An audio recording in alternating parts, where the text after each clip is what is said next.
radyo. Sa inyong mga radyo. Kusina. DYRX, Radyo Kusina. Yes, putusin ko sa inyong mga radyo.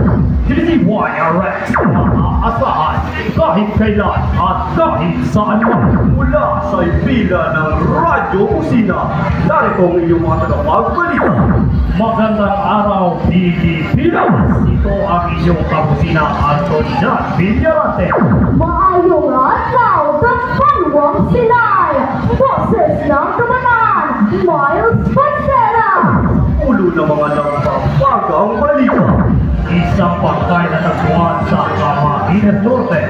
Pagulong Ferdinand Marcos Jr. gumawa ng paraan para mapabilis sa bansa si Mexico. New York Governor Kathy Hochul nagdeklara ng state of emergency. Estudyante sumayong chairman ng League of Filipino Actors. Sa oras ngayon ay alas 4 ng hapon na araw ng Martes. Ito ay hatid sa inyo ng Lakas Energy Drink. Mapapagising ka sa tapang. Para sa lumunang balita, isang pagkay na tagpuan sa Camarines Norte. Ihahatid sa ating biyang layo. Isang bakay na natagpuan sa isang storage box sa Camarines Norte matapos itong patayin ng isang security guard na inipialang si Arnia Domingo Jr. Inamin ng suspect na aksidente niyang napagitan ng buhay ang biktima na kinilala na si Anides Agocoy na 37 taong gulang. Samantala, nagsampa ng kasong kriminal ang pamilya sa mga pulisya noong Biyernes ng hapon matapos ang pagsuko ng suspect itinuring na ng kaso. Adrian Layo para sa Radyo Kusina. Sa kabilang dako, Pangulong Ferdinand Marcos Jr. gumawa ng paraan para mapabilis sa bansa si Mexico. Roger Magallanes, Rebasina po!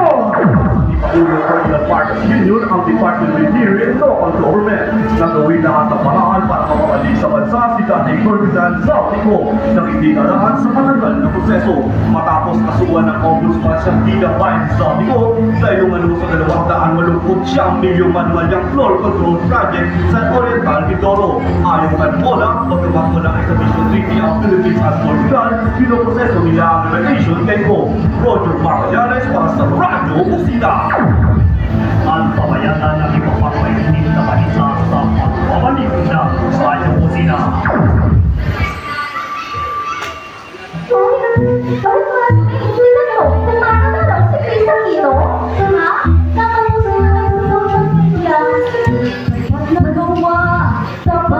Kilos, panalo panalo kapag walang fake news. Hawak kamay, laban hanggang dulo.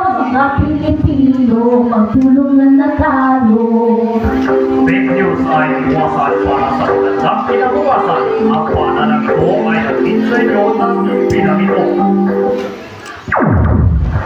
At kayo'y patuloy na nakikinig sa Radyo Kusina para sa balitang international. New York Governor Kathy Hochul nagdeklara ng state of emergency. Nagdeklara ng state of emergency ang New York State Governor dahil sa kaligtasan ng mga healthcare workers at pasyente. Nagsagawa ang New York mga governors ng walk-out strike dahil sa mababang suweldo ng Pilipino nila. Agad na napag-focus ang libong Pilipino mayors para tumulong. Itinigit si New York Council General Senate Masete na sana maayos ang pag-ibig sa pagitan ng New York State Nurses Association. Gawin nila tawda para sa Radyo ng Kusina. Para sa Balitang Showbiz, Demon Dantes sumayong chairman ng League of Filipino Actors. Andrea Chica po. Aktibo ang kamusuhan ko si Demon Dantes sa magbabayang Pilipino na siya rin sumayong bilang chairman ng League of Filipino Actors. Ikan niya ang ginagawa nila ito para mga community. Umaasa ang puso actor na sana mas makilala ang tiwala sa kakayahan at gawa ng Pinoy. Ang revolution para sa Radyo Kusina. Salamat, Andrea, at sumayo na ang mga nagpapagabalitang aming naganap sa araw na ito. Mula sa Pilipinas ng Radyo Kusina, ito ang inyong kakusina, Anton Jan Villarante. At Princess ng Kamanaan, Miles Pasera. DYRX, Radyo Kusina, yes, puto ito ay inyong mga radyo. Maaasahan kahit kailan at